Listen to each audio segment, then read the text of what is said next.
Bonjour à tous, bienvenue sur Sensation.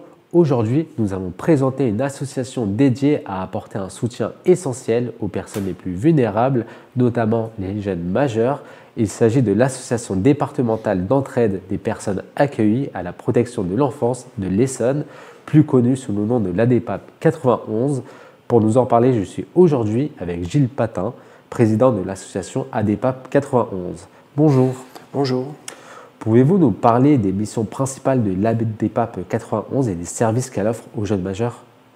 Alors, l'ADEPAP 91 offre comme service, déjà, elle a le but d'assurer matériellement et moralement donc, un soutien auprès de ces jeunes, mais aussi des plus anciens, qui ont donc eu un passage à l'aide sociale à l'enfance à un moment ou à un autre dans leur vie, dans leur enfance. Est-ce qu'il y a des missions principales que l'ADEPAP 91 propose? Alors, les missions principales, c'est le soutien administratif. Alors, dans l'administratif, c'est très large, c'est le logement essentiellement, beaucoup de demandes de logement, mais aussi l'aide au papier, l'aide, alors c'est pas quelque chose de systématique parce que ça requiert quand même des connaissances particulières, mais aussi des soutiens tout simples, des fois lire un courrier, l'aide au numérique. En ce moment, on en parle beaucoup, les déclarations d'impôts qui arrivent.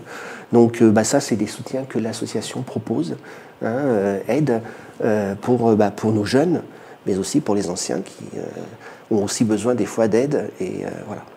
Vous m'avez parlé du coup de l'aide au logement. Oui. Est-ce que vous intervenez notamment au niveau du Crous? Parce qu'il y a beaucoup de logements qui se fait par le biais du Crous. Oui. Alors nous, le Crous, on n'a pas trop de liens malheureusement. À un moment, j'ai eu quelques contacts, mais parce qu'en fait, il faut des étudiants pour avoir le Crous. On n'en a pas tant que ça. Il y en a, mais pas tant que ça. Et puis ceux qui sont au Crous, déjà, souvent, ils ont déjà des possibilités de soutien, soit par le foyer ou par l'assistante familiale qui s'occupe de ce jeune. Quels sont les principaux défis auxquels l'ADEPAP 91 est confrontée dans son travail quotidien auprès des jeunes majeurs en situation de vulnérabilité? Le défi, c'est l'aide, on en a parlé un peu, c'est du logement, 90% de la demande des jeunes, c'est ça, parce que le logement est essentiel pour trouver du travail. Et s'il n'y a pas ce logement, le travail est plus compliqué. Donc, le logement, on a parlé un petit peu, ça peut être de l'hébergement, donc c'est provisoire. Ça peut être par l'intermédiaire des foyers jeunes travailleurs.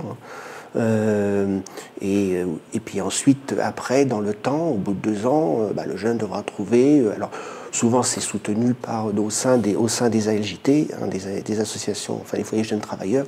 Il y a des travailleurs sociaux qui permettent justement de faire ce travail après pour préparer la sortie du jeune. En théorie, c'est comme ça. Est-ce que justement, encore aujourd'hui, vous trouvez qu'il n'y a pas assez d'offres? Il y a beaucoup de demandes, mais pas assez d'offres sur le marché du logement? Du logement, c'est assez compliqué, oui, effectivement. Le logement est assez compliqué.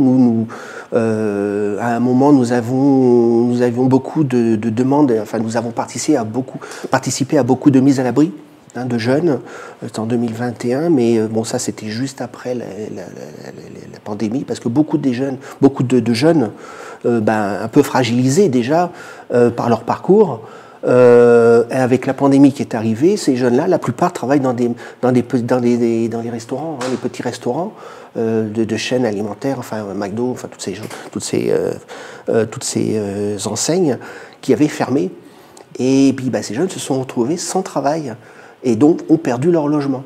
Et alors, nous avons aidé à ce moment-là, mais c'est vrai que ça a été pour nous difficile parce que nous avons mis un petit peu en difficulté l'association à ce moment-là. Heureusement, le département nous a soutenus et ça nous a permis de passer le cap, de nous remettre d'aplomb.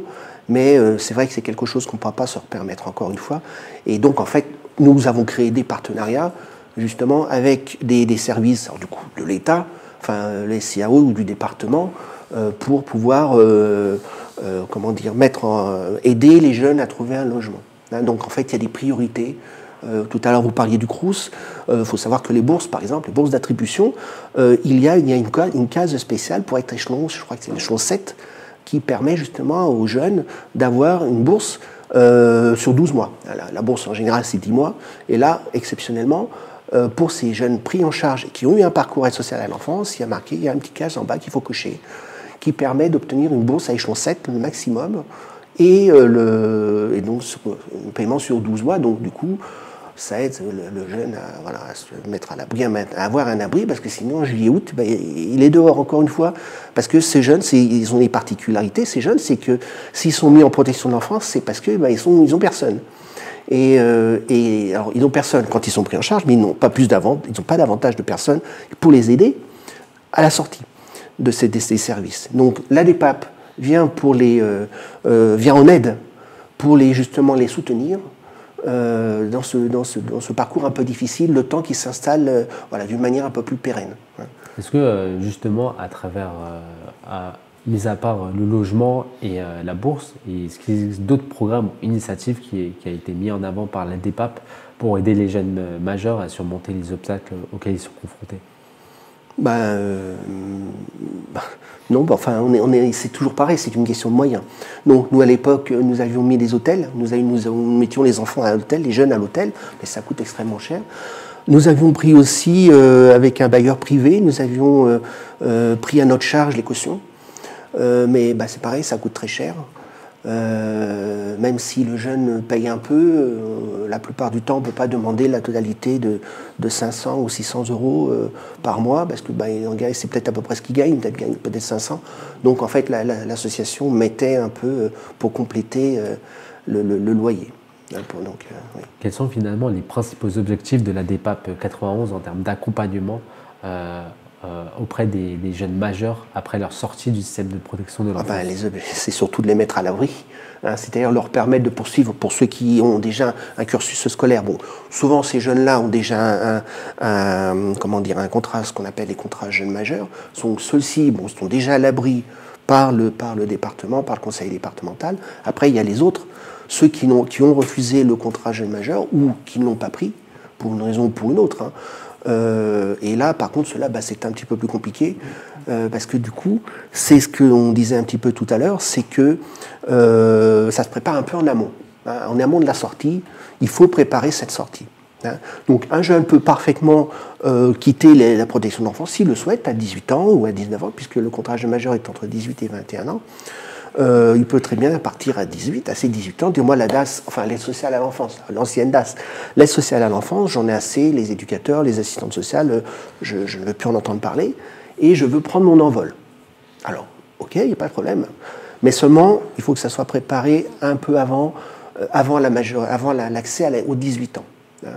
Parce que si un jeune, il y en a malheureusement, quelques-uns disent oui, finalement, moi je vais partir avec ma copine ou je vais partir avec mon copain, puis ça se passe mal. Et donc ce jeune se retrouve à la rue. Et voilà. Et donc en fait, l'idée c'est déjà de préparer en avance. Donc tout ce qui est papier, donc quand je parle de papier, c'est carte d'identité, sécurité sociale, impôts, etc. Pour qu'ils puissent avoir les documents pour faire une demande de logement, à condition de pouvoir trouver un travail. Donc en fait, voilà, c'est un système qui se mord la queue et qui doit être préparé en amont. Voilà, c'est un enjeu essentiel. Sinon, on se retrouve avec des gens, moi j'ai déjà eu des jeunes gens, et qui me disent je dors dans une cave depuis 6 mois. Bon, j'ai perdu ma carte d'identité, je suis sans papier. Et sans carte d'identité, le jeune n'a pas accès au service du droit commun, en quelque sorte. Est-ce que l'ADEPAP, justement, fait un travail de sensibilisation auprès du public face à ces oui. enjeux? Oui, nous faisons des réunions collectives avec des jeunes, donc chaque mois.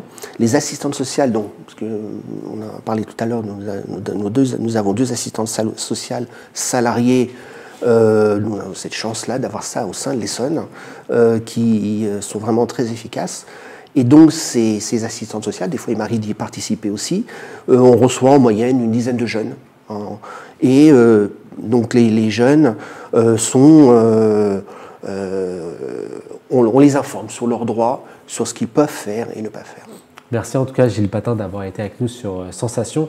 Je rappelle donc que vous êtes le président de l'association. Pour plus d'informations sur l'ADEPAP 91, rendez-vous sur votre site internet adepap91.fr. Et pour revoir et réécouter cette émission, rendez-vous sur notre site et application Radio Sensation.